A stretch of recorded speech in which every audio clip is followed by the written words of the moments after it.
Question 1. The assessment process reveals a series of anomalous network traffic patterns originating from a critical server, flagged by the Intrusion Detection System, IDs, with a medium severity alert.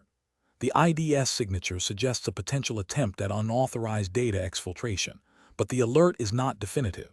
The Security Operations Center, SOC, analyst is tasked with determining the appropriate next steps. Which of the following actions represents the most appropriate and compliant response to this situation? Option A. Publicly announce a potential security incident and begin notifying all external stakeholders to ensure transparency. Option B. Classify the alert as a false positive due to its medium severity and continue monitoring the system without further immediate action. Option C. Immediately disconnect the critical server from the network to prevent any further potential data loss, and then proceed with a post-incident review. Option D. Initiate a full forensic investigation of the affected server and relevant network segments, preserving all logs and system states, while simultaneously engaging legal and compliance teams to assess potential regulatory implications. The correct answer is D. Initiate a full forensic investigation of the affected server and relevant network segments, preserving all logs and system states, while simultaneously engaging legal and compliance teams to assess potential regulatory implications. Explanation. This scenario presents a professional challenge due to the inherent tension between maintaining system integrity and responding to a potential security incident. The need for swift action to mitigate risks must be balanced against the requirement for thorough, documented investigation to ensure compliance with established security protocols and regulatory mandates. Careful judgment is required to avoid either overreacting and causing unnecessary disruption or underreacting and leaving the organization vulnerable.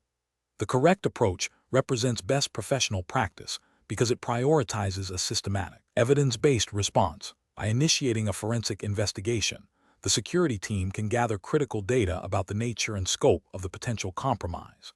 This aligns with the principles of incident response and digital forensics, which are fundamental to maintaining a secure environment and demonstrating due diligence. The subsequent analysis of logs and system behavior, coupled with consultation with legal and compliance teams, ensures that any actions taken are informed, proportionate, and compliant with relevant regulations, such as those pertaining to data breach notification and evidence preservation. This methodical process minimizes the risk of false positives, ensures that remediation efforts are targeted, and provides a defensible record of the incident and the response. An incorrect approach that involves immediately isolating all affected systems without a preliminary investigation would be professionally unacceptable. This is because it could lead to significant operational disruption and data loss without a clear understanding of the threat. It bypasses the crucial step of verifying the incident, potentially triggering costly and unnecessary downtime. Furthermore, it fails to preserve volatile data that might be critical for a thorough forensic analysis, thereby hindering the ability to understand the root cause and prevent future occurrences. This approach also risks violating established incident response procedures that mandate a phased, analytical approach.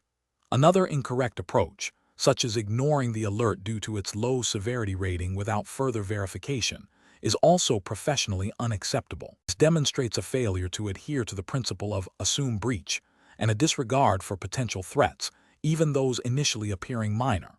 Security alerts, regardless of their initial perceived severity, warrant investigation to rule out sophisticated attacks that might start with subtle indicators. This oversight could lead to a missed critical incident, resulting in significant damage and potential regulatory penalties for failing to implement adequate security measures. It also undermines the effectiveness of the security monitoring systems themselves. A third incorrect approach, which involves immediately notifying all stakeholders and the public without a confirmed breach, is professionally unacceptable. This premature disclosure can cause undue panic, damage the organization's reputation, and potentially alert malicious actors to the investigation. It also bypasses the necessary legal and compliance review to determine the actual reporting obligations. Responsible incident response requires confirmation and a clear understanding of the situation before broad communication, ensuring that any notifications are accurate, timely, and legally mandated. The professional decision-making process for similar situations should involve a structured incident response framework. This framework typically includes phases such as preparation, identification, containment, eradication, recovery, and lessons learned. When an alert is received, the immediate steps should be to identify the nature and scope of the potential incident through initial analysis and data gathering. Based on this analysis, appropriate containment strategies should be implemented to limit further damage. Crucially, legal and compliance teams should be engaged early to ensure that all actions are aligned with regulatory requirements and ethical considerations. Documentation throughout the process is paramount for accountability and future improvement. Question 2. Research into the most effective and compliant method for implementing a new intrusion detection system, IDs, within a sensitive network environment, considering the LPIC 3 Exam 303, Security 2. 0 syllabus's emphasis on robust security controls and data integrity. Which of the following approaches best aligns with professional security best practices? Option A. Deploying a well-regarded, open-source IDS solution after thorough research into its capabilities and compatibility, followed by a phased implementation with rigorous testing in a staging environment, comprehensive documentation of the configuration, and a clear plan for ongoing monitoring and updates. Option B. Integrating a basic firewall rule set that includes some intrusion prevention capabilities, considering it sufficient for detecting and blocking common threats, and deferring a dedicated IDS deployment to a later, less urgent phase. Option C. Installing a proprietary IDS solution from a reputable vendor without extensive prior testing, relying solely on the vendor's claims of effectiveness and ease of integration, and assuming it will seamlessly fit into the existing network architecture. Option D. Implementing a custom-built IDS solution developed in-house by a small team without formal security reviews or independent validation to address specific perceived threats, prioritizing rapid deployment over comprehensive security validation. The correct answer is A. Deploying a well-regarded, open-source IDS solution after thorough research into its capabilities and compatibility, followed by a phased implementation with rigorous testing in a staging environment, comprehensive documentation of the configuration, and a clear plan for ongoing monitoring and updates. Explanation. This scenario presents a professional challenge in implementing a robust security control within a regulated environment, specifically concerning data privacy and integrity, as mandated by the LPIC 3 Exam 303, Security 2. 0 syllabus. The core difficulty lies in balancing the need for effective security measures with the operational requirements and potential impact on system performance and user access. Careful judgment is required to select a method that is both technically sound and compliant with the spirit and letter of security best practices, and any implied regulatory adherence within the exam's scope. The correct approach represents best professional practice because it prioritizes a layered security strategy that addresses potential vulnerabilities without introducing undue risk or complexity. It aligns with the principle of least privilege and the need for auditable security configurations. By employing a well-defined, tested, and documented process for implementing security controls, it ensures that changes are managed effectively, minimizing the chance of unintended consequences and maintaining a secure posture. This methodical approach is crucial for demonstrating due diligence and compliance in a security-conscious operational environment. An incorrect approach that relies on a single, unverified security tool without proper integration or testing would be professionally unacceptable. This failure stems from a lack of comprehensive risk assessment and a disregard for the potential for conflicts with existing systems or the introduction of new vulnerabilities. Such an approach could lead to security gaps, system instability, or non-compliance with security standards. Another incorrect approach that involves implementing a security measure without adequate documentation or user training is also professionally flawed. This oversight creates operational inefficiencies and increases the likelihood of misconfigurations or security bypasses by users who are unaware of the new controls. It demonstrates a failure to consider the human element in security and the importance of clear communication and procedural adherence. Finally, an approach that prioritizes speed of implementation over thoroughness and validation would be a significant professional failing. This haste can lead to the deployment of insecure or ineffective controls, undermining the overall security objectives and potentially exposing the organization to significant risks. It reflects a lack of commitment to quality and a disregard for the long-term implications of security decisions. The professional reasoning process for similar situations should involve a systematic risk assessment, followed by the selection and design of appropriate security control. This should include a thorough evaluation of potential solutions, considering their effectiveness, compatibility, operational impact, and maintainability. Implementation should be conducted in a controlled manner, with rigorous testing and validation, followed by comprehensive documentation and user awareness programs. Continuous monitoring and review are essential to ensure the ongoing effectiveness of security measures. Question 3. Strategic planning requires a comprehensive approach to migrating sensitive enterprise data to a cloud environment. Considering the principles of secure system administration and data protection relevant to the LPIC-3 Exam 303, Security 2.0 syllabus, which of the following migration strategies best balances security requirements with operational efficiency? Option A. Classify data based on sensitivity. Implement granular access controls and encryption tailored to each classification, and conduct a phased migration with thorough testing of security measures before full data transfer. Option B. Prioritize the migration of all data first, and then address security configurations and data classification once the data is already in the cloud environment. Option C. Immediately transfer all enterprise data to the cloud provider's storage, relying solely on their default security configurations and assuming they meet all organizational needs. Option D. Focus exclusively on establishing robust network-level firewalls and VPNs to protect the cloud infrastructure, without implementing specific data encryption or access controls at the application or data level. The correct answer is A. Classify data based on sensitivity, implement granular access controls and encryption tailored to each classification, and conduct a phased migration with thorough testing of security measures before full data transfer. Explanation. Scenario analysis.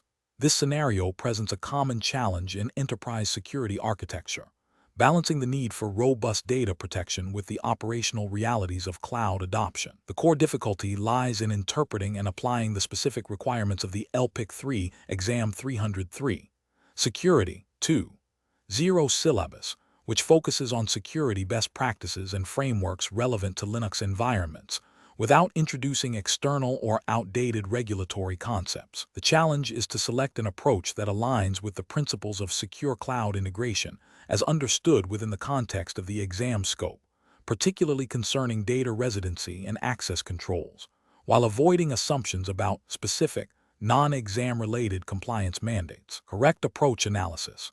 The correct approach emphasizes a phased migration strategy that prioritizes data classification and the implementation of granular access controls and encryption mechanisms before full data transfer. This aligns with the security principles inherent in the LPIC-3 Exam 303, Security 2.0 syllabus, which stresses the importance of understanding data sensitivity and applying appropriate security measures based on that understanding. Specifically, the syllabus covers topics like access control mechanisms, e.g., PAM SE Linux, encryption, e.g., LUX TLS, and secure network configurations, all of which are critical for protecting data in transit and at rest. By classifying data and implementing controls tailored to each classification, an organization can ensure that sensitive information remains protected according to its risk profile, even when hosted in a cloud environment. This proactive, risk-based methodology is a cornerstone of effective security architecture and directly supports the exam's focus on building secure systems. Incorrect approaches analysis. An approach that advocates for immediate, full data migration without prior classification or control implementation represents a significant security failure.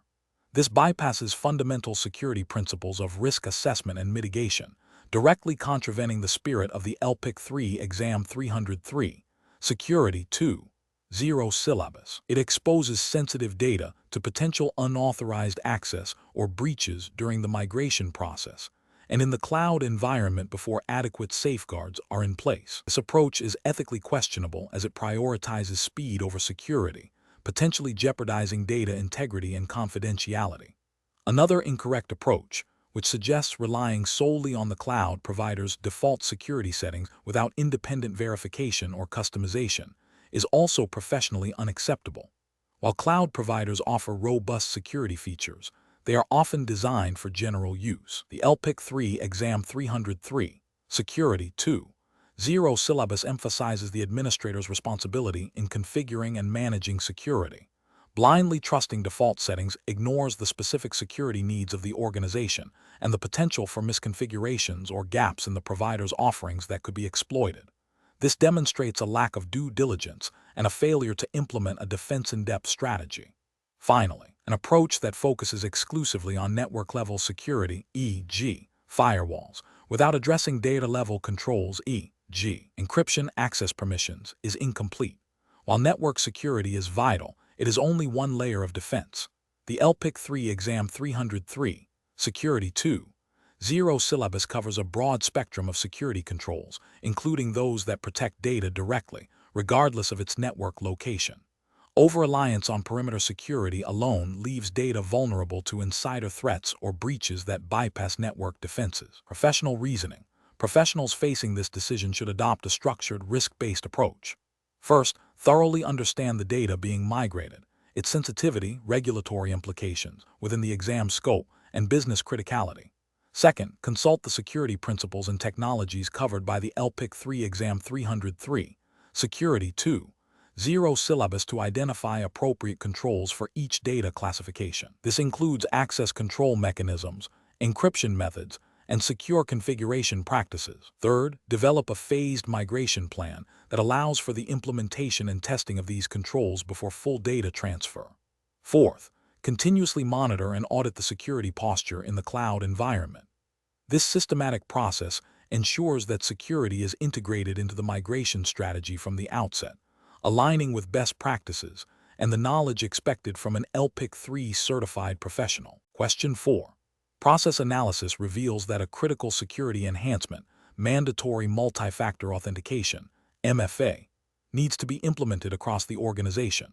The primary objective is to significantly improve account security and reduce the risk of unauthorized access.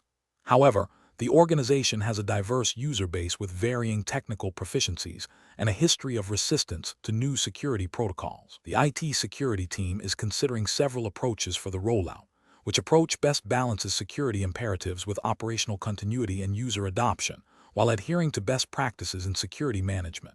Option A. Implement MFA immediately for all users without prior notification, relying on the help desk to manage support requests and user issues as they arise. Option B.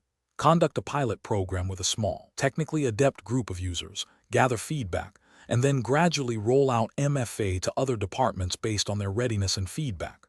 Option C. Deploy MFA to all users simultaneously during the busiest operational period of the fiscal quarter to ensure maximum compliance due to the urgency. Option D. Implement MFA only for users accessing highly sensitive data, leaving other users with their existing authentication methods to minimize initial disruption. The correct answer is A. Implement MFA immediately for all users without prior notification, relying on the help desk to manage support requests and user issues as they arise. Explanation. Scenario analysis. This scenario presents a professional challenge due to the inherent tension between maintaining robust security controls and ensuring operational continuity and user accessibility. The need to implement a new security measure, such as a mandatory multi-factor authentication, MFA rollout, requires careful planning to avoid disrupting critical business functions or alienating users. The challenge lies in balancing the imperative of enhanced security with the practicalities of user adoption, system compatibility, and the potential for unforeseen technical issues. A hasty or poorly communicated rollout can lead to significant operational downtime, increased support costs, and security vulnerabilities if users circumvent the new controls due to frustration. Correct approach analysis. The correct approach represents best professional practice because it prioritizes a phased, well-communicated, and user-centric implementation strategy. This aligns with the principles of responsible security management, which emphasize minimizing risk while maximizing usability and adoption. A phased rollout allows for early identification and remediation of technical issues in a controlled environment, reducing the impact of any problems on the broader user base. Comprehensive user training and clear communication channels are crucial for fostering user understanding and acceptance, thereby reducing resistance and encouraging compliance. This approach also implicitly supports the spirit of regulatory compliance by ensuring that security measures are not only implemented, but also effectively utilized, thereby achieving their intended security objectives without undue operational disruption. Incorrect approach is analysis. Implementing MFA without prior user notification or training represents a significant regulatory and ethical failure. It disregards the principle of user awareness and consent, which is often an implicit or explicit requirement in data protection regulations. Such an approach can lead to widespread user frustration, increased help desk calls, and potential circumvention of the security controls, thereby undermining the very security it aims to achieve. This failure to consider the human element of security is a common pitfall. Deploying MFA solely to a subset of users without a clear rationale or plan for broader adoption is also professionally unsound. It creates an inconsistent security posture across the organization, potentially leaving critical systems or sensitive data vulnerable if the unaddressed user groups have access to them. This approach lacks strategic foresight and fails to establish a uniform security baseline, which is often a requirement for compliance frameworks. Rolling out MFA during a critical business period, such as year-end closing or a major product launch, demonstrates a severe lack of operational awareness and risk management. This can lead to significant business disruption, financial losses, and reputational damage. While security is paramount, it must be implemented in a manner that respects operational realities and minimizes impact on core business functions, a principle often underscored in risk management guidelines. Professional reasoning. Professionals should adopt a decision-making framework that begins with a thorough risk assessment, considering both security threats and operational impacts. This should be followed by a detailed planning phase that includes stakeholder consultation, user impact analysis, and the development of a phased implementation strategy. Communication and training plans are integral to this process, ensuring that users are informed, prepared, and supported. Finally, continuous monitoring and feedback mechanisms should be in place to adapt the strategy as needed, ensuring that security objectives are met without compromising operational efficiency or user experience. This holistic approach ensures that security initiatives are effective, sustainable, and compliant with relevant regulations and ethical standards. Question 5. Which approach would be most effective in ensuring regulatory compliance and robust security posture when implementing new security controls within an organization, adhering strictly to the principles outlined in the LPIC 3 Exam 303, Security 2.0 syllabus? Option A. Focus on deploying security controls that are the quickest and easiest to implement, prioritizing speed over a comprehensive evaluation of their effectiveness and regulatory alignment. Option B. Implement the most technically sophisticated security solutions available to ensure the highest level of protection, even if they introduce significant operational complexity. Option C. Prioritize the adoption of the latest security technologies and industry best practices, regardless of their direct applicability to the organization's specific threat landscape. Option D. Conduct a thorough risk assessment to identify specific threats and vulnerabilities. Then select and implement controls that are proportionate to the identified risks and align with regulatory requirements. The correct answer is D. Conduct a thorough risk assessment to identify specific threats and vulnerabilities, then select and implement controls that are proportionate to the identified risks and align with regulatory requirements. Explanation. Scenario analysis. This scenario presents a common challenge in IT security, balancing the need for robust security controls with the operational requirements of a business. The challenge lies in interpreting and applying security policies in a way that is both effective in mitigating risks and practical for day-to-day operations. A misstep can lead to either a security breach or significant operational disruption, both of which have serious consequences. The professional must navigate the nuances of the regulatory framework to ensure compliance without hindering business agility. Correct approach analysis. The correct approach involves a thorough risk assessment that considers the specific threat landscape and the potential impact of a security incident on the organization's critical assets and services. This assessment should be informed by the organization's established security policies and procedures, which are themselves derived from the regulatory framework. By prioritizing controls based on their effectiveness in mitigating identified risks and their alignment with regulatory mandates, the organization can implement security measures that are both compliant and proportionate to the threat. This approach ensures that resources are allocated efficiently to address the most significant vulnerabilities, thereby demonstrating due diligence and a commitment to maintaining a secure environment as required by the LPIC 3 Exam 303. Security 2. Zero syllabus. Incorrect approaches analysis. Implementing security controls solely based on the latest industry trends without a specific risk assessment tailored to the organization's environment is a failure to adhere to a risk-based security strategy. This can lead to overspending on unnecessary controls or, conversely, neglecting critical vulnerabilities that are unique to the organization. It also fails to demonstrate a clear understanding of the regulatory requirements which mandate a risk-informed approach. Deploying security measures that are the most technically advanced or complex, regardless of their actual necessity or impact on operational efficiency, represents a failure to apply proportionate security. This approach can lead to significant operational overhead, user frustration, and a false sense of security if the complexity obscures more fundamental vulnerabilities. It does not align with the principle of implementing controls that are appropriate to the identified risks and the organization's capabilities, a key tenet of regulatory compliance. Adopting security controls that are the easiest or quickest to implement, without a comprehensive evaluation of their effectiveness against identified threats or their alignment with regulatory mandates, is a direct contravention of due diligence. This checkbox mentality can leave critical security gaps unaddressed, exposing the organization to significant risks and potential regulatory penalties. It prioritizes expediency over genuine security and compliance. Professional reasoning. Professionals should approach security implementation by first understanding the specific regulatory requirements applicable to their organization. This involves a detailed review of the LPIC 3 Exam 303, Security 2, Zero syllabus, and any related legal or industry-specific mandates.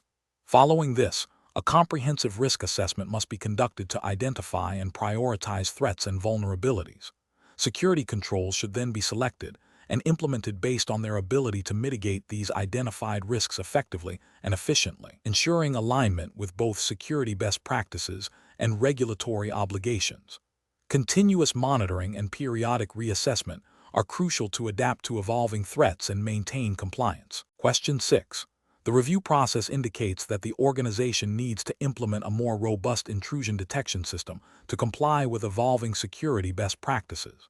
The IT security team is considering several deployment strategies for this new system. Which strategy best balances security enhancement with operational stability and regulatory adherence? Option A. Postpone the deployment of the new intrusion detection system until a future major infrastructure upgrade, citing potential disruption risks. Option B. Deploy the new intrusion detection system across all production servers simultaneously after a brief internal review of its compatibility. Option C. Implement the new intrusion detection system on a single critical server as a proof of concept, without informing end users or documenting the process. Option D. Conduct a phased rollout of the new intrusion detection system, starting with a non-critical test environment, followed by a pilot deployment on a subset of production servers, with comprehensive monitoring and a documented rollback plan. The correct answer is B. Deploy the new intrusion detection system across all production servers simultaneously after a brief internal review of its compatibility. Explanation. This scenario presents a professional challenge due to the inherent tension between maintaining robust security controls and ensuring operational continuity and user accessibility.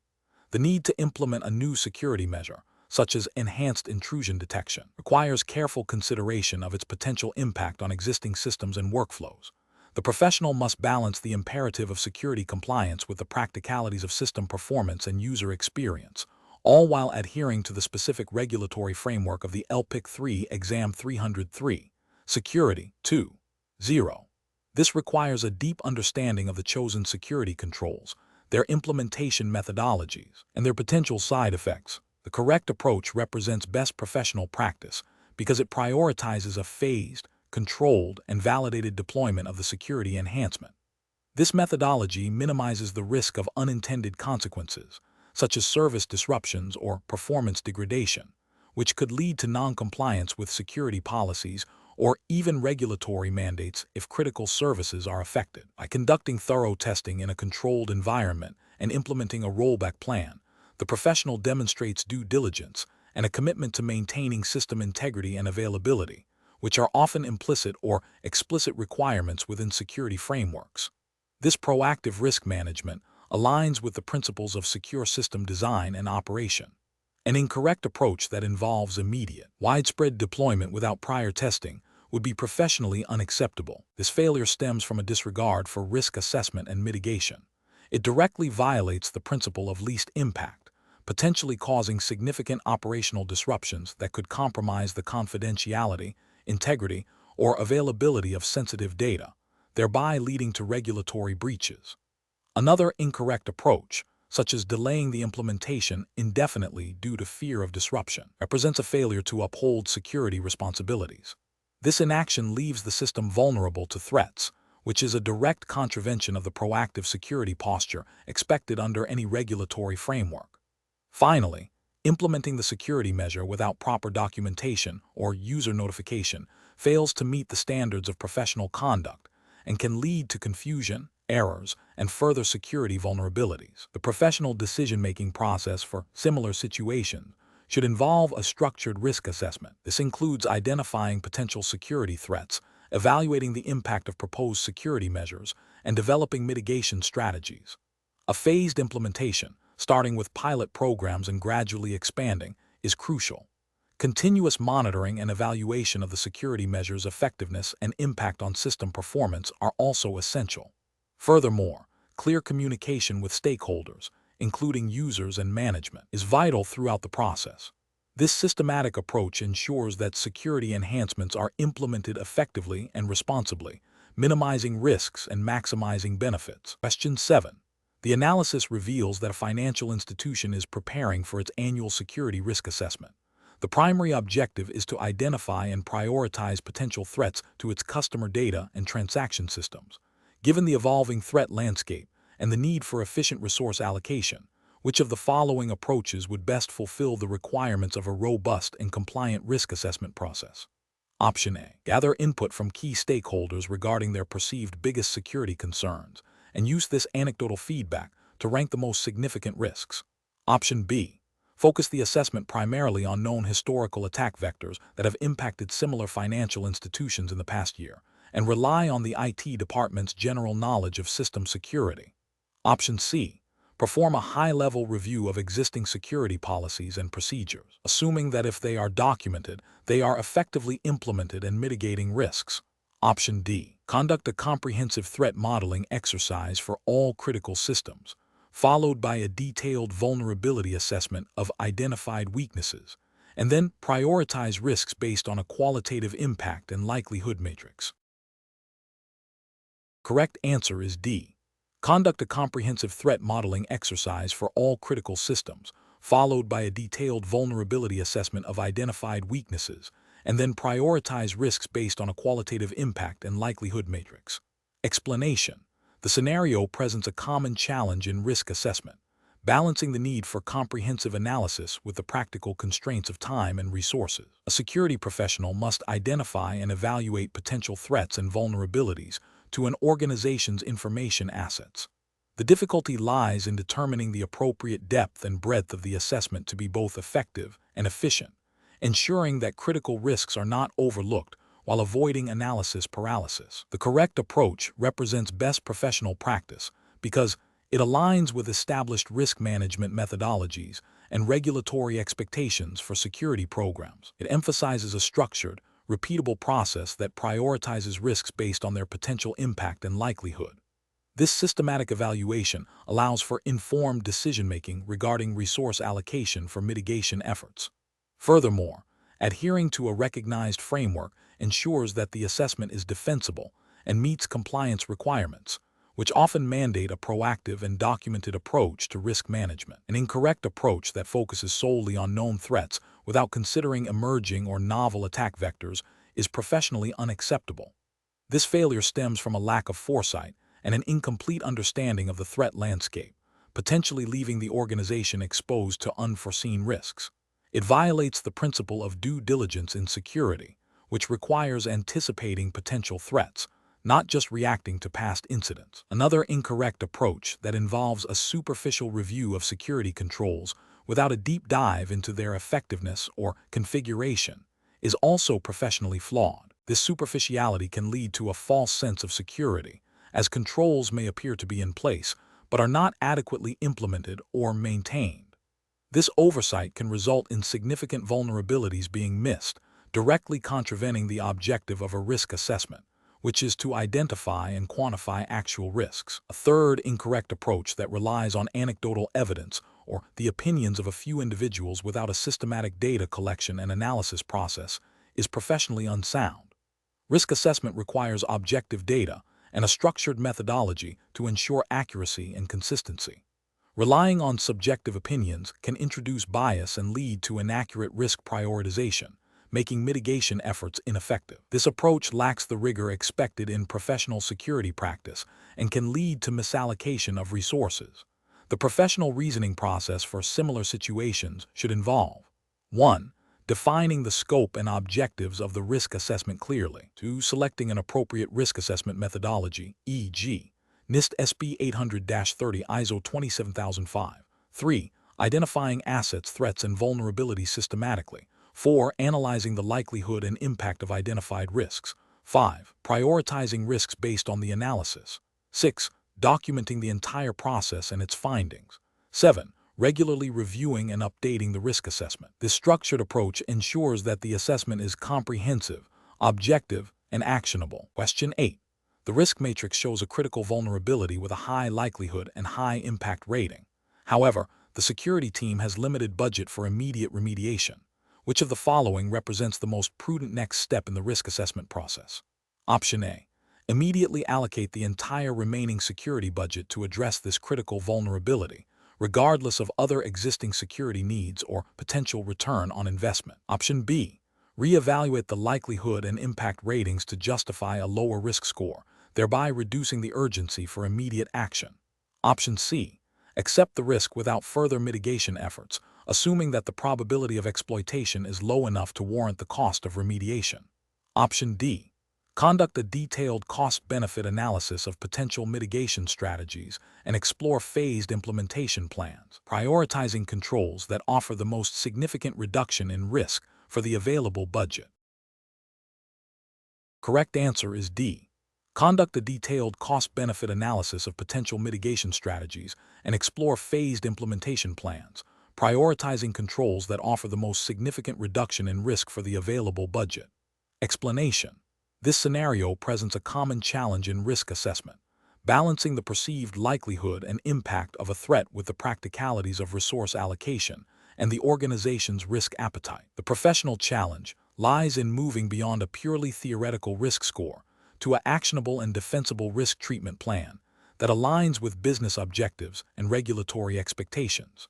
It requires a nuanced understanding of how to interpret risk matrix outputs within the broader context of the organization's security posture and compliance obligations. The correct approach represents best professional practice because it acknowledges that a high-risk score on a matrix is a starting point, not an end point. It necessitates further investigation to understand the root causes of the identified risk and to explore mitigation strategies that are proportionate to the actual threat and the organization's capacity to absorb residual risk.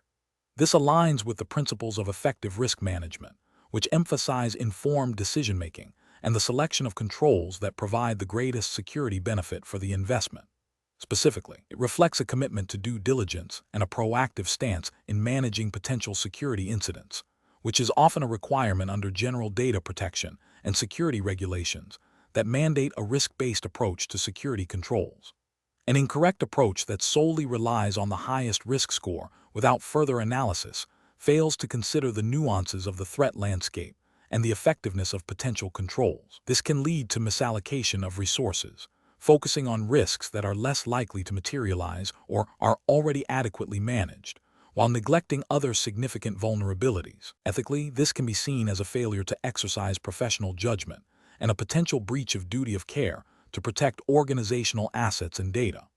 Another incorrect approach that dismisses a high-risk finding due to perceived low impact, without a thorough assessment of potential cascading effects or regulatory penalties, demonstrates a lack of foresight and a disregard for the potential severity of security incidents. This can lead to significant financial and reputational damage, and potentially noncompliance with regulatory mandates that require a comprehensive understanding of impact.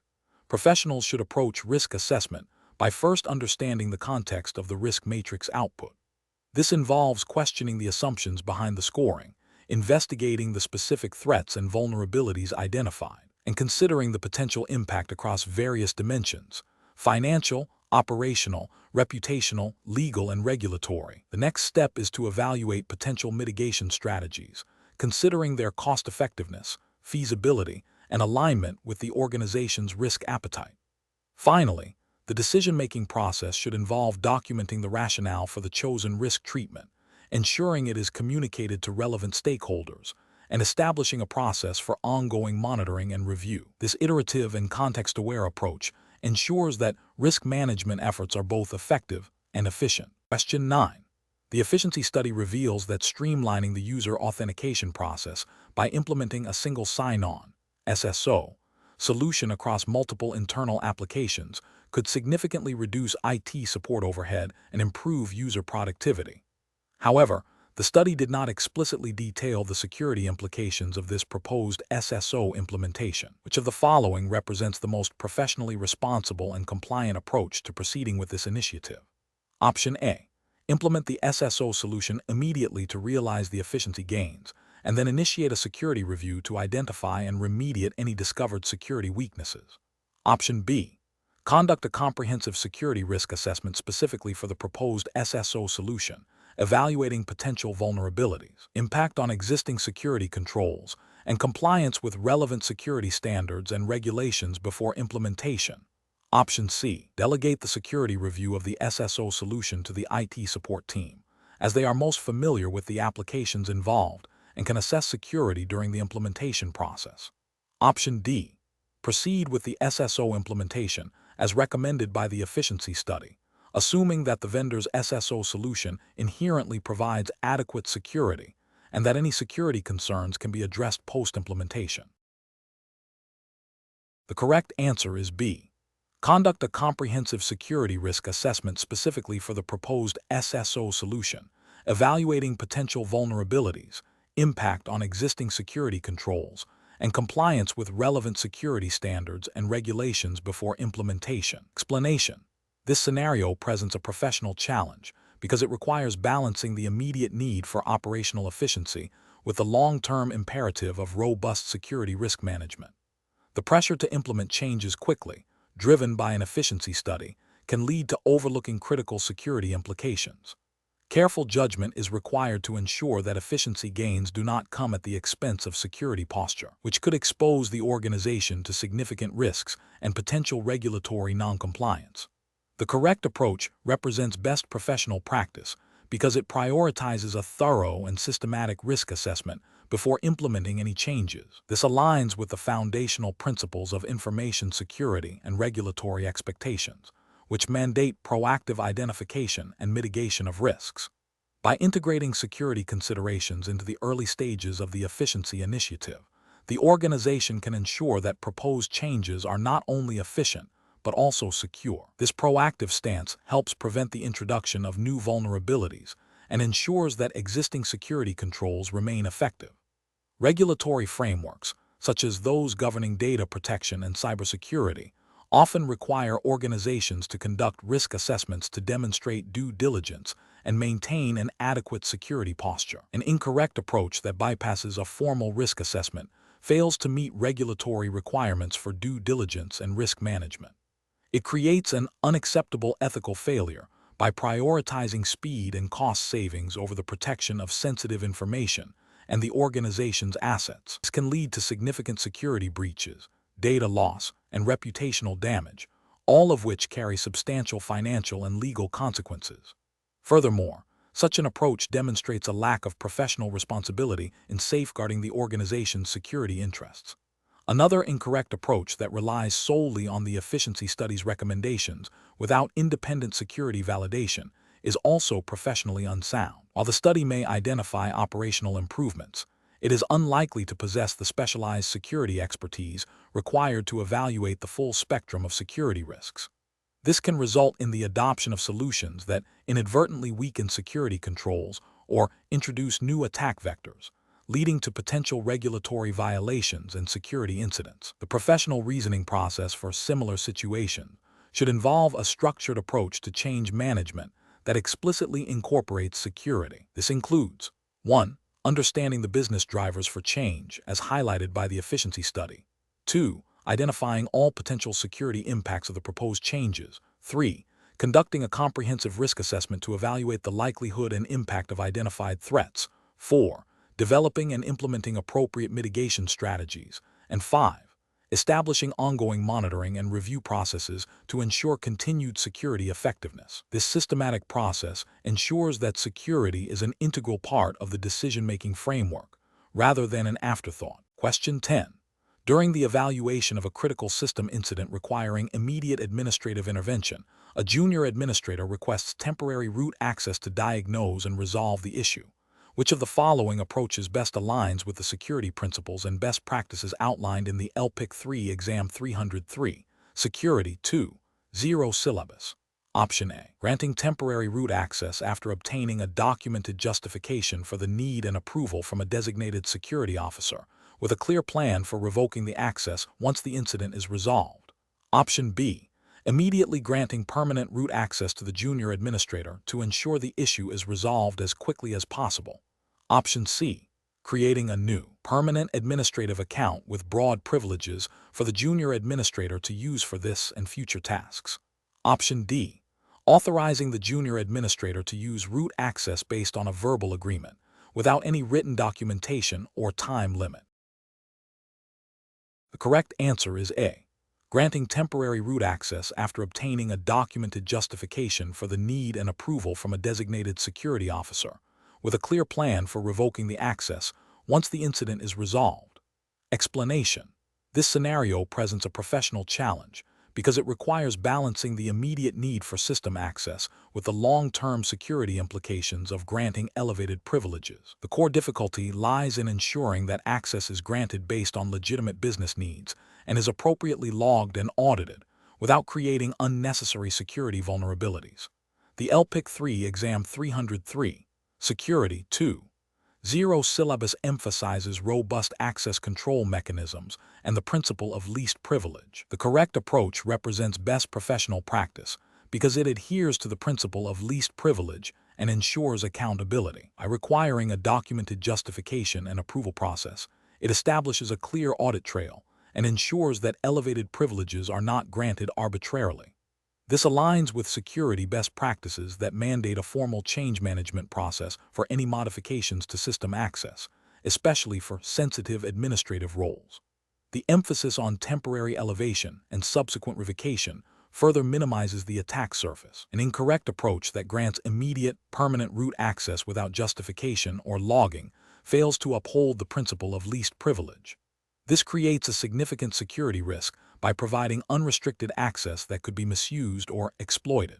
It also violates audit requirements, making it impossible to trace actions back to an individual, which is a critical failure in security incident response and compliance. Another incorrect approach that relies solely on verbal authorization without any written record is professionally unacceptable due to the lack of accountability and auditability. Verbal agreements are easily forgotten, disputed, or misrepresented, leaving no verifiable evidence of who authorized what and when. This directly contravenes the need for a traceable and defensible security posture. A third incorrect approach that involves creating a new, permanent administrative account with broad privileges for a temporary task is also flawed. While it might seem like a workaround, it still violates the principle of least privilege by granting more access than is needed for the specific task and for an indefinite period. This increases the risk of unauthorized actions and complicates the revocation process. The professional decision-making process for similar situations should involve a systematic assessment of the request against established security policies. This includes 1. Understanding the business need for the access. 2. Evaluating the minimum privileges required to fulfill that need. 3. Following a documented approval workflow. 4. Implementing temporary access where possible. 5. ensuring comprehensive logging and auditing of all privileged actions. 6. Establishing a clear process for revoking access once the need has passed. Question 11. Benchmark analysis indicates that a critical production system is experiencing an unexpected outage, and the on-call administrator requires immediate root access to diagnose and resolve the issue. Which of the following approaches best aligns with security best practices and regulatory compliance for this scenario? Option A. Grant the administrator immediate, temporary root access, with a mandatory follow-up process to document the justification and duration of the access within 24 hours. Option B. Grant the administrator full, permanent root access to the system to ensure they have all necessary privileges for any future emergencies. Option C. Provide the administrator with a temporary, highly privileged account specifically for this emergency, with automated logging of all actions performed and automatic revocation of the account after a predefined emergency period. Option D. Instruct the administrator to use their existing standard user account and attempt to diagnose the issue, escalating to a higher privilege level only if absolutely necessary and after a formal request is submitted and approved. The correct answer is A. Grant the administrator immediate, temporary root access, with a mandatory follow-up process to document the justification and duration of the access within 24 hours. Explanation.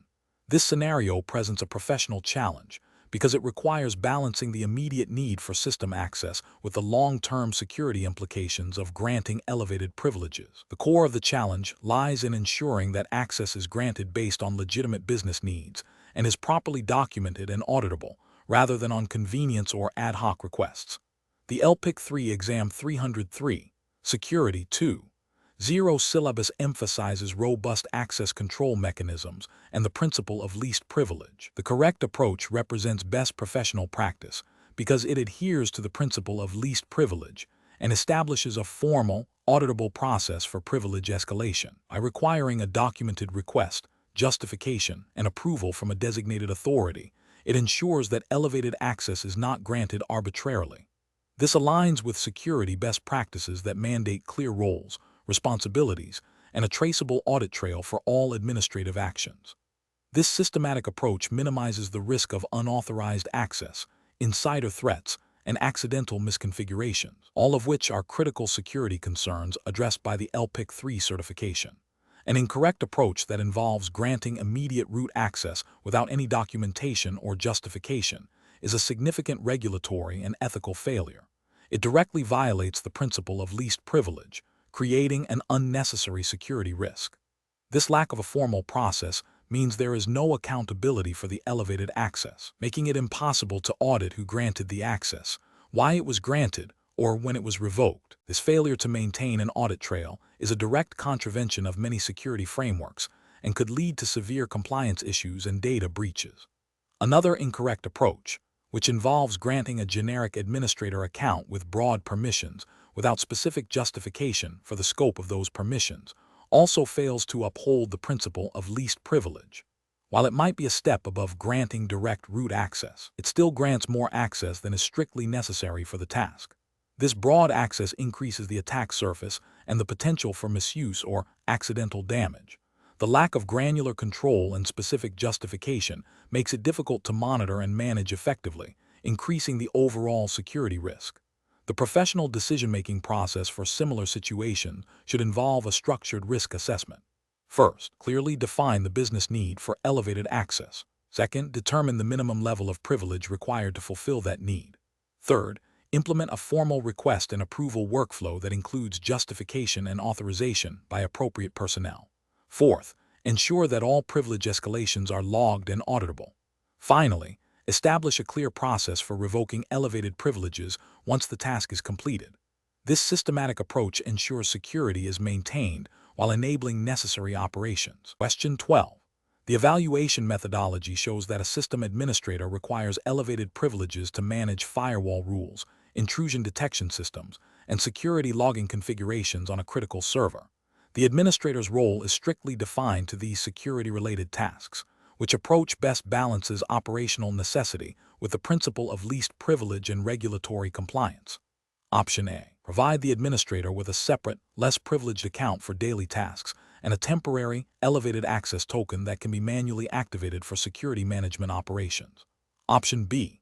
Delegate all security configuration tasks to a third-party managed security service provider, removing direct administrator access to the server's security controls. Option C.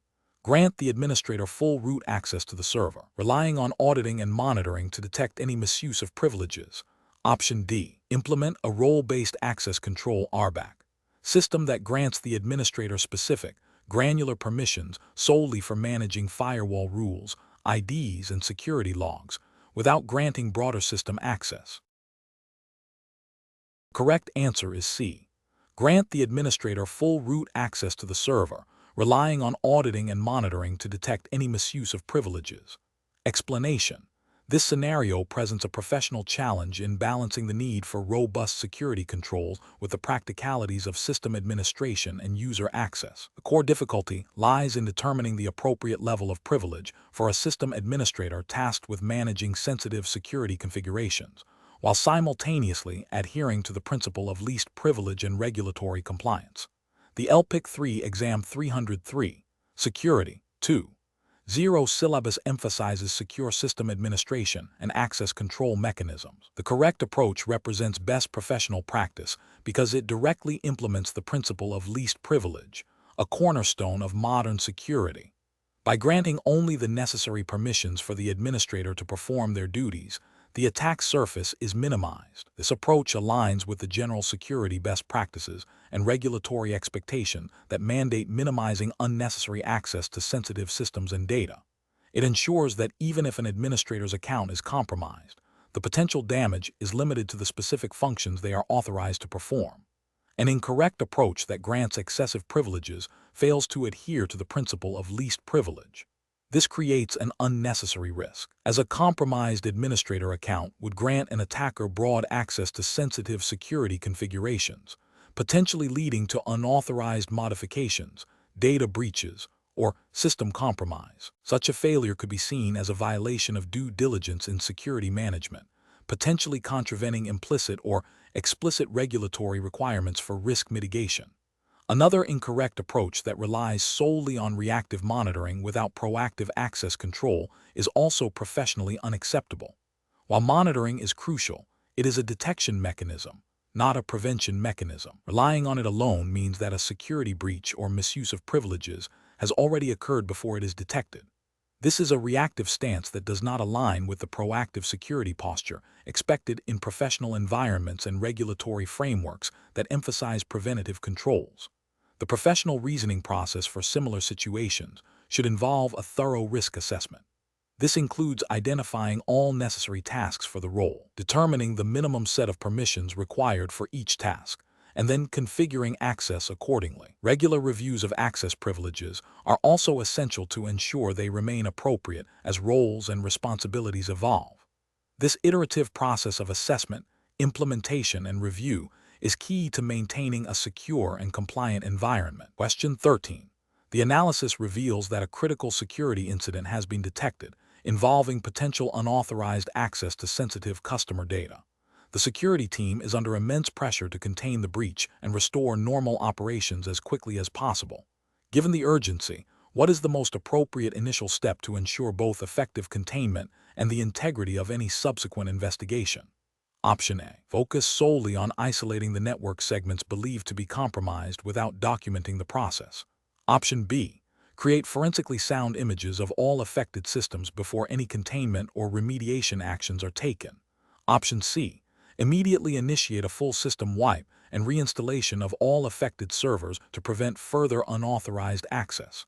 Option D. Begin analyzing the live systems directly to identify the source of the intrusion and the extent of the data compromise. The correct answer is C. Immediately initiate a full system wipe and reinstallation of all affected servers to prevent further unauthorized access. Explanation. Scenario analysis. This scenario presents a common challenge in security operations, balancing the need for rapid incident response with the requirement for thorough, auditable processes. The pressure to quickly contain a suspected data breach can lead to shortcuts that compromise the integrity of the investigation and future forensic analysis. The professional challenge lies in adhering to established security protocols and regulatory mandates for evidence handling and incident reporting, while simultaneously mitigating immediate risks. Correct approach analysis. The correct approach prioritizes the preservation of digital evidence according to established forensic best practices and regulatory guidelines. This involves creating forensically sound images of affected systems before any analysis or remediation actions are taken. This ensures that the original data remains unaltered, providing an accurate and admissible record for investigation, compliance audits, and potential legal proceedings. Adhering to these documented procedures, which are often mandated by security frameworks and data protection regulations, is crucial for demonstrating due diligence and maintaining the integrity of the security posture. Incorrect approaches analysis. Implementing immediate system wipes or reconfigurations without prior forensic imaging is a significant regulatory and ethical failure. This action destroys potentially critical evidence, hindering the ability to determine the scope, origin, and impact of the incident. It violates principles of digital forensics and can lead to non-compliance with data breach notification laws and reporting requirements, which necessitate a clear understanding of the breach's nature. Furthermore, it undermines the organization's ability to learn from the incident and improve its security defenses. Performing analysis directly on live systems without creating forensically sound copies also poses a risk of data alteration.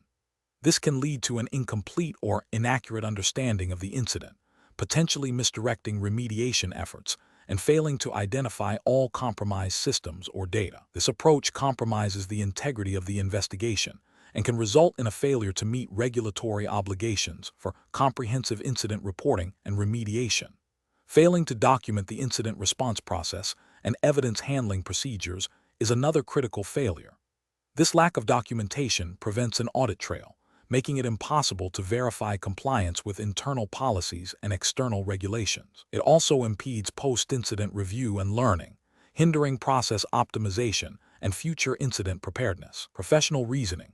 Professionals must adopt a structured incident response methodology that integrates forensic preservation from the outset. This involves having predefined playbooks for different types of security incidents, emphasizing the creation of forensically sound copies of affected systems as a primary step. Documentation of all actions, decisions, and evidence handling is paramount. Regular training and tabletop exercises are essential to ensure that the team can execute these procedures effectively under pressure, balancing speed with the imperative of maintaining evidence integrity and regulatory compliance. Question 14.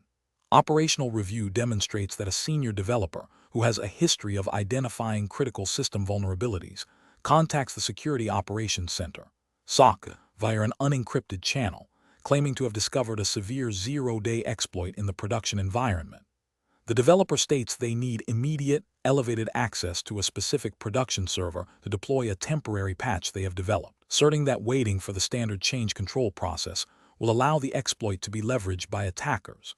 The developer provides technical details of the exploit and the proposed patch, but cannot provide formal, pre-approved authorization for this emergency access. Option A. Immediately grant the developer the requested elevated access to the production server after a brief verbal confirmation of their identity, citing the urgency and the developer's known expertise. Option B. Escalate the request to the Chief Information Security Officer, CISO, for an immediate decision, providing them with all the technical details and the developer's rationale, while simultaneously initiating a preliminary risk assessment of the claimed exploit. Option C. Grant the developer read-only access to the server to investigate further, but deny any elevated privileges or the ability to deploy changes until formal authorization is obtained. Option D. Inform the developer that all access requests must follow the established change control procedures, regardless of perceived urgency, and advise them to submit a formal emergency change request through the proper channels. The correct answer is A. Immediately grant the developer the requested elevated access to the production server after a brief verbal confirmation of their identity, citing the urgency and the developer's known expertise. Explanation. This scenario presents an ethical dilemma rooted in the conflict between maintaining system integrity and responding to a potentially urgent, albeit unauthorized, request. The core challenge lies in balancing the need for security protocols and due diligence against the perceived urgency and the potential consequences of inaction. Professionals must navigate this by adhering strictly to established security policies and procedures, even when faced with pressure or incomplete information. The correct approach prioritizes adherence to established security policies and the principle of least privilege. By requiring formal authorization and verification, it ensures that any changes or access are documented, audited, and approved through the proper channels. This aligns with best practices for security management, which emphasize control, accountability, and risk mitigation. Specifically, it upholds the principle that only authorized personnel can initiate or approve changes to critical security systems, preventing unauthorized modifications that could introduce vulnerabilities or disrupt operations.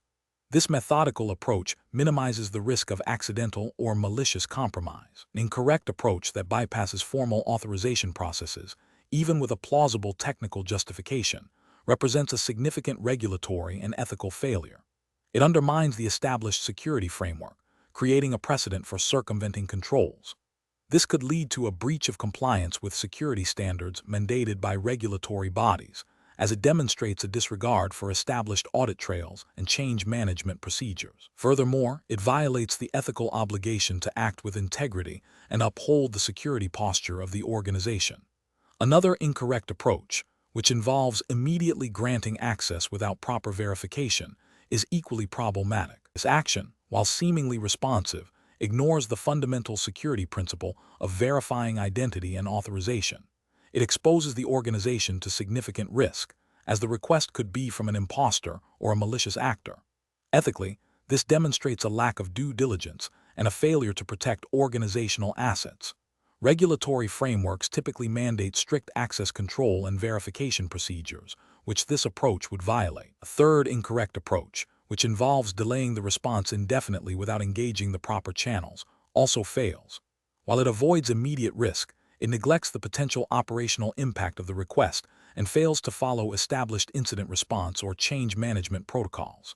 This can lead to operational disruptions and a failure to address legitimate, albeit improperly communicated, needs, which can have downstream security implications. A professional decision-making process in such situations should involve a clear understanding of organizational security policies and procedures. When faced with an urgent request that deviates from the norm, the professional should 1. Acknowledge the request and its perceived urgency. 2. Immediately consult relevant security policies and procedures regarding change management, access control, and incident response. 3. Verify the identity and authority of the requester through established channels. 4. If the request appears legitimate but requires deviation from standard procedure, escalate to the appropriate security or management authority for a formal decision and authorization. 5. Document all interactions and decisions. This structured approach ensures that security is maintained, risks are managed, and compliance is upheld. Question 15. Cost-benefit analysis shows that implementing a new, less expensive security monitoring tool will save the organization $50,000 annually compared to the current, more comprehensive solution. However, the new tool has known limitations in its ability to detect sophisticated, zero-day threats and lacks the granular logging capabilities required by the organization's industry-specific compliance framework. As the security lead, what is the most responsible course of action? Option A. Advocate for the adoption of the less expensive tool, but propose a supplementary, albeit costly, manual review process to compensate for its detection and logging deficiencies, while also initiating a formal risk acceptance process for the residual risks. Option B. Reject the less expensive tool outright and insist on retaining the current solution, citing the significant security and compliance risks associated with the proposed change, and request a re-evaluation of the cost savings in light of potential breach remediation expenses. Option C.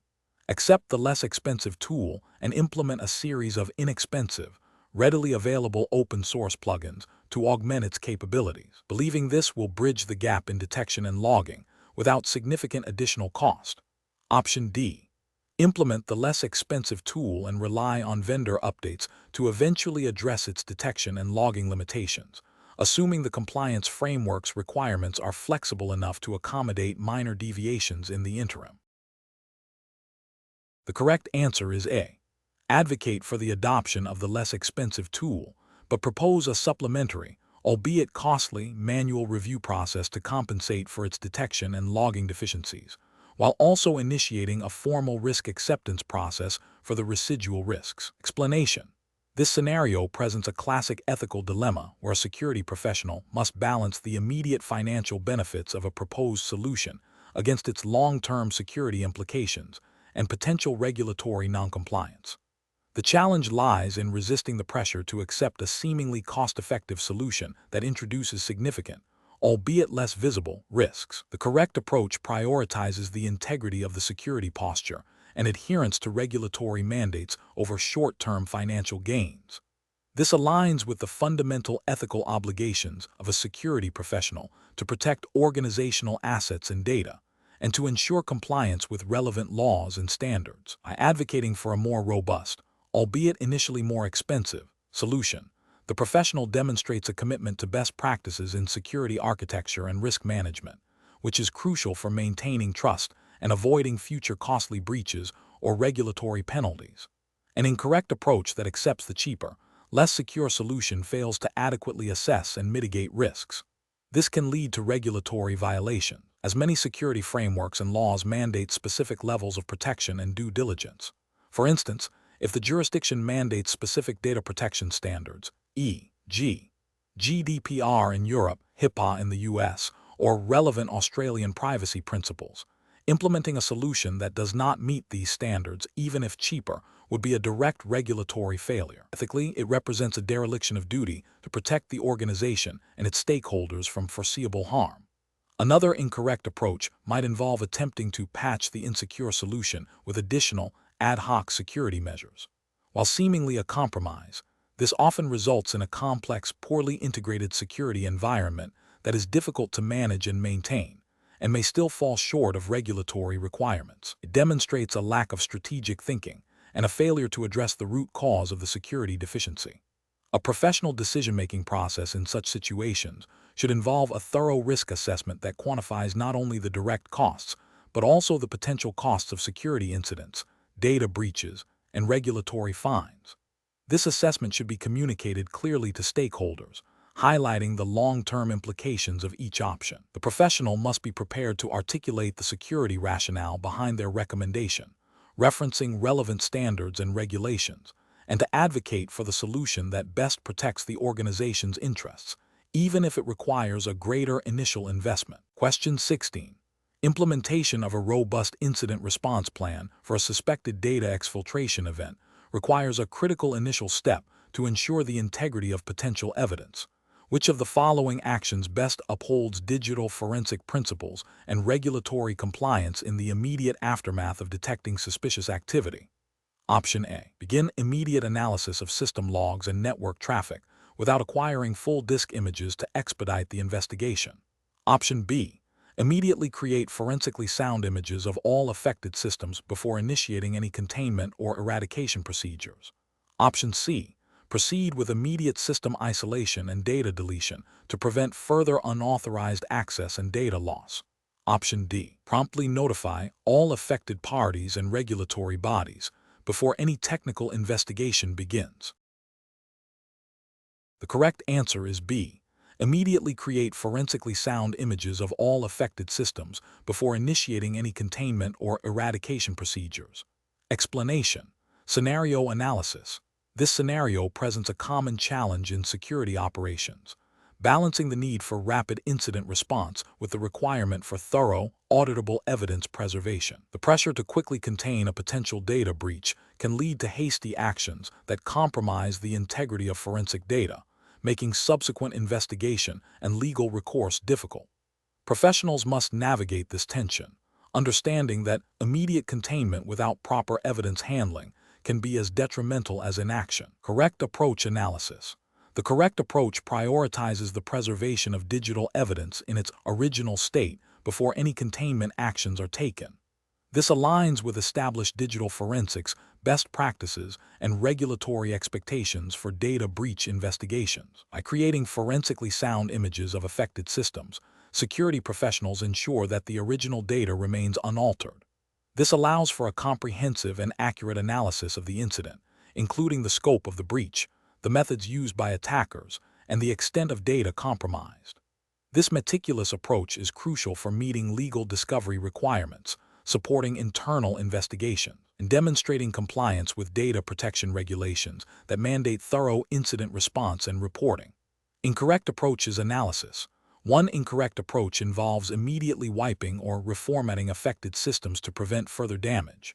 This action destroys critical forensic evidence, making it impossible to determine the root cause, attacker attribution, or the full impact of the incident. This failure to preserve evidence would likely violate regulations requiring detailed incident reporting and investigation, and could lead to significant legal and financial penalties. Another incorrect approach is to proceed with containment actions, such as isolating systems or disabling user accounts, without first documenting the state of the systems or creating forensic images. Containment is necessary. Performing it without prior evidence preservation can alter the digital artifacts that would otherwise be used to reconstruct the event. This can lead to an incomplete or misleading investigation, hindering the ability to identify vulnerabilities and prevent future attacks, and potentially failing to meet regulatory obligations for a complete incident analysis. A third incorrect approach is to rely solely on system logs without acquiring full disk images. While logs are valuable, they may not capture all relevant data, especially if they have been tampered with or are incomplete. A comprehensive forensic image provides a complete snapshot of the system, including deleted files and hidden data, which is essential for a thorough investigation and for meeting the evidentiary standards required by legal and regulatory bodies. Professional reasoning. Professionals should adopt a phased approach to incident response that prioritizes evidence preservation. This involves 1. Identification and initial assessment of the incident. 2. Documentation of the current state of affected systems. 3. Forensic imaging of affected systems to create an exact, unalterable copy of the data. 4. Containment and eradication of the threat, performed on the forensic images or after careful consideration of evidence impact. 5. Recovery and post-incident analysis. This structured methodology ensures that all investigative and legal requirements are met, providing a robust foundation for remediation and future security enhancements. Question 17. The control framework reveals a need to implement enhanced authentication mechanisms for accessing sensitive customer data. The IT security team has identified several potential solutions, ranging from multi-factor authentication, MFA, with hardware tokens to biometric scanners. However, the customer service department has expressed concerns about the potential impact on call handling times and user adoption rates if the new authentication process is overly complex or time-consuming. Which of the following approaches best balances the security requirements with the operational concerns of the customer service department, while adhering to U.S. regulatory expectations for data protection? Option A. Implement a risk-based approach to MFA, starting with software-based MFA for most users and escalating to hardware tokens or biometrics for access to the most critical datasets, coupled with user training and phased rollout. Option B. Prioritize user convenience by allowing customer service representatives to bypass enhanced authentication for a limited period if they are experiencing high call volumes. Option C. Mandate the use of hardware security tokens for all customer service representatives accessing any customer data, regardless of the sensitivity of the specific data being accessed. Option D. Deploy the most advanced biometric authentication system available, assuming that its superior security will outweigh any potential operational disruptions. The correct answer is A. Implement a risk-based approach to MFA, starting with software-based MFA for most users and escalating to hardware tokens or biometrics for access to the most critical datasets, coupled with user training and phased rollout. Explanation. This scenario presents a professional challenge due to the inherent tension between maintaining robust security controls and ensuring operational efficiency and user accessibility. The need to balance these competing interests requires careful judgment, a thorough understanding of the organization's risk appetite, and adherence to established security principles and regulatory requirements. The specific jurisdiction for this exam is the United States, and therefore, all regulatory references must align with U.S. frameworks. The correct approach represents best professional practice because it prioritizes a risk-based methodology, which is a cornerstone of effective security management, and is explicitly or implicitly mandated by numerous U.S. regulations and frameworks such as NIST SB 800-53, HIPAA, and PCI DSS. This approach involves a systematic assessment of potential threats and vulnerabilities, the likelihood of their occurrence, and the potential impact on the organization. By understanding the risks, security professionals can implement controls that are proportionate to the threat, avoiding both overprotection that hinders operations and underprotection that leaves the organization vulnerable. This aligns with the principle of least privilege and defense in depth, ensuring that security measures are layered and effective without being overly burdensome. An incorrect approach that focuses solely on implementing the most stringent security controls without considering their operational impact is professionally unacceptable. This failure stems from a lack of risk assessment and a disregard for the organization's business needs. It can lead to user frustration, decreased productivity, and potentially workarounds that introduce new security risks. From a regulatory perspective, while compliance is important, an overly rigid approach might not be the most effective or efficient way to achieve the desired security posture, potentially leading to wasted resources and a false sense of security. Another incorrect approach that prioritizes user convenience above all else, even at the expense of significant security risks, is also professionally unacceptable. This directly violates the fundamental duty to protect sensitive information and systems. U.S. regulations like SOX, HIPAA, and GLBA impose strict requirements for data protection and breach notification. Ignoring these requirements in favor of user convenience can result in severe legal penalties, reputational damage, and financial losses due to data breaches. The professional reasoning process for similar situations should involve a structured risk management framework.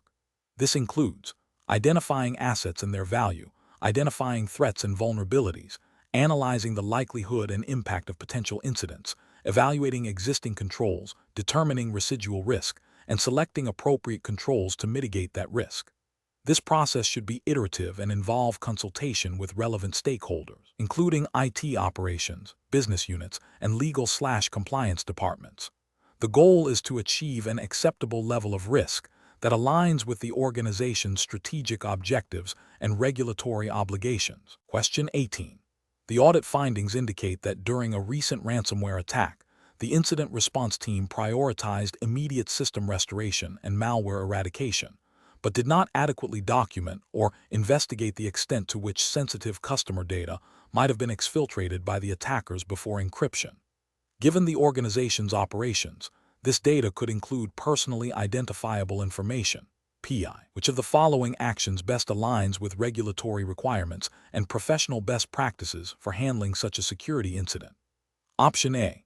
Inform the primary regulatory body about the ransomware attack and the potential for data exfiltration, but defer any specific investigation or notification to affected individuals until a later, less critical phase. Option B. Immediately initiate a comprehensive forensic investigation to determine if and what sensitive customer data was exfiltrated, and based on findings, proceed with data breach notification procedures as mandated by relevant data protection laws. Option C. Assume no sensitive data was exfiltrated since the primary impact was data encryption, and focus solely on strengthening endpoint security to prevent future attacks.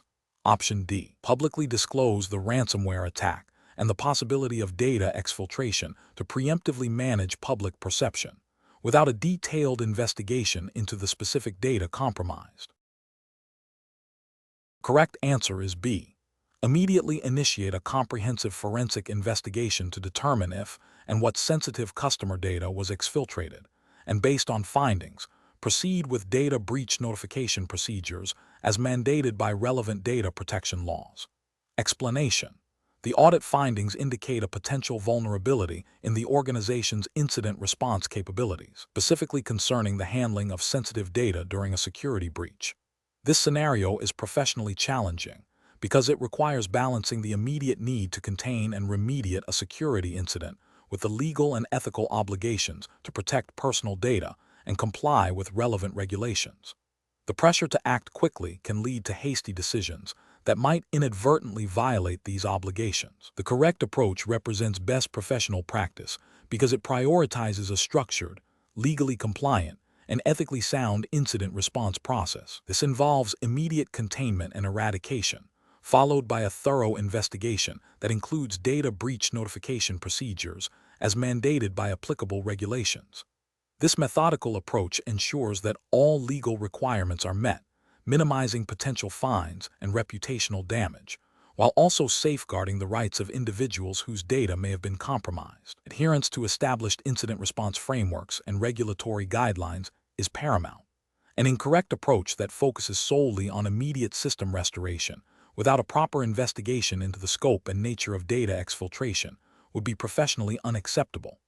This failure to assess data compromise could lead to a violation of data protection laws, such as those requiring timely notification to affected individuals and regulatory bodies. Another incorrect approach, such as delaying notification to avoid panic or scrutiny, directly contravenes regulatory mandates and ethical principles of transparency and accountability. This can result in severe penalties and a loss of trust from customers and stakeholders. A third incorrect approach, which involves sharing sensitive incident details broadly without proper authorization or sanitization, risks further compromising the investigation, violating confidentiality agreements, and potentially exposing more sensitive information. Professionals should employ a decision-making framework that integrates technical response with legal and ethical considerations. This involves establishing a clear incident response plan that includes defined roles and responsibilities, communication protocols, and escalation procedures. When an incident occurs, the team should first focus on containment and eradication, then conduct a comprehensive investigation to determine the extent of the breach, including any data compromise. This investigation should inform the notification process, ensuring compliance with all applicable legal requirements regarding timing, content, and recipients of notifications. Regular training and tabletop exercises are crucial to ensure the team can execute this framework effectively under pressure. Question 19. The assessment process reveals that a financial services organization operating under U.S. federal regulations such as the Gramm-Leach-Bliley Act, GLBA, and state-specific data breach notification laws has a critical need to refine its access control mechanisms for customer financial data. The current system grants relatively broad access to customer account information to a significant portion of the customer service department, leading to concerns about potential overaccess and the risk of unauthorized disclosure. The organization must implement a solution that aligns with regulatory requirements for safeguarding non-public personal information, NPI, while maintaining operational efficiency. Option A. Implement a robust role-based access control (RBAC) system that assigns access to customer financial data based on specific job functions and the principle of least privilege, coupled with regular access reviews and audit trails. Option B. Grant all customer service representatives read-only access to all customer financial data to ensure they have the information needed to assist customers promptly, with a general policy against sharing this information externally. Option C. Enhance the existing network firewall and intrusion detection systems to prevent external access to customer financial data, assuming internal access controls are sufficiently managed by existing departmental policies. Option D. Deploy a centralized data vault with encryption for all customer financial data, accessible only by a dedicated IT security team, and require customer service representatives to submit formal requests for any data retrieval. The correct answer is A. Implement a robust role-based access control (RBAC) system that assigns access to customer financial data based on specific job functions and the principle of least privilege, coupled with regular access reviews and audit trails. Explanation. The assessment process reveals a critical need to manage sensitive data access within a regulated environment. This scenario is professionally challenging because it requires balancing operational efficiency with stringent data protection mandates, particularly concerning personally identifiable information, PI. The core difficulty lies in implementing access controls that are both granular enough to comply with regulations and practical enough for daily operations. Failure to do so can lead to significant regulatory penalties, reputational damage, and erosion of customer trust. The correct approach represents best professional practice because it directly addresses the principle of least privilege, a cornerstone of data security and regulatory compliance. By implementing role-based access control (RBAC) and ensuring that access is granted only for legitimate business purposes, Organizations adhere to the spirit and letter of data protection laws. This method minimizes the attack surface and reduces the risk of unauthorized disclosure or misuse of sensitive information. It demonstrates a proactive commitment to data stewardship and regulatory adherence. An incorrect approach that grants broad access to sensitive data without proper justification or granular controls represents a significant regulatory and ethical failure. This violates principles of data minimization and purpose limitation, often explicitly stated in data protection frameworks. Such an approach increases the likelihood of data breaches and unauthorized access, leading to potential violations of privacy laws. It also fails to uphold the ethical obligation to protect individuals' sensitive information. Another incorrect approach that relies solely on technical controls without accompanying policy and training is also professionally unacceptable. While technical measures are vital, they are insufficient on their own. Regulations often mandate organizational measures, including policies, procedures, and staff awareness programs. Without these, even robust technical controls can be circumvented through human error or social engineering, leading to non-compliance and security incidents. The professional decision-making process for similar situations should involve a thorough risk assessment, a clear understanding of applicable regulations, and the implementation of a defense-in-depth strategy. This includes defining data sensitivity levels, mapping data flows, identifying stakeholders and their legitimate access needs, and establishing clear policies and procedures for data handling and access. Regular audits and reviews are essential to ensure ongoing compliance and adapt to evolving threats and regulatory landscapes. Question 20. Investigation of a suspected data exfiltration incident reveals that a critical server has been compromised. The primary goal is to understand the extent of the breach and identify the exfiltrated data while minimizing service disruption. Which of the following actions best adheres to digital forensic best practices for evidence preservation and incident investigation? Option A. Wipe the affected server's storage and reinstall the operating system to ensure it is clean before resuming operations. Option B. Reboot the server to clear volatile memory and then begin reviewing system logs for suspicious activity. Option C. Immediately create a bit-for-bit forensic image of the affected server's storage media before any further system interaction, and then proceed with analysis on the image. Option D. Directly analyze the compromised server's file system for evidence of data exfiltration, making notes of any changes made during the analysis. The correct answer is C. Immediately create a bit-for-bit forensic image of the affected server's storage media before any further system interaction, and then proceed with analysis on the image. Explanation. This scenario presents a professional challenge due to the inherent conflict between the need for rapid incident response and the strict requirements for evidence preservation and chain of custody, particularly within the context of the LPIC 3 Exam 303. Security 2.0 syllabus, which emphasizes robust security practices and compliance. The pressure to restore services quickly can tempt an administrator to take shortcuts that compromise the integrity of the investigation, potentially leading to legal repercussions or an incomplete understanding of the security breach. The correct approach represents best professional practice because it prioritizes a methodical and legally sound investigation. This involves isolating the affected systems without altering them, creating forensically sound images of the affected storage media, and meticulously documenting every step of the process. This adherence to established digital forensics principles ensures that any evidence gathered is admissible in legal proceedings and provides a reliable basis for understanding the attack vector, scope, and impact. This aligns with the security principles of integrity and non-repudiation, crucial for incident response and compliance. An incorrect approach that involves immediately rebooting or wiping the affected systems before imaging fails to preserve critical volatile data, like RAM contents, and potentially alters non-volatile data, rendering forensic analysis difficult or impossible.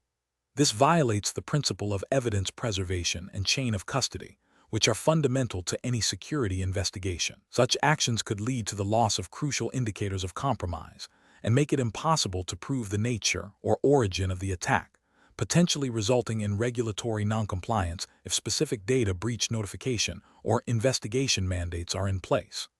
Another incorrect approach, such as relying solely on system logs without creating forensic images, overlooks the possibility of log tampering or deletion by the attacker. While logs are valuable, they are not a substitute for a complete, bit-for-bit copy of the affected storage.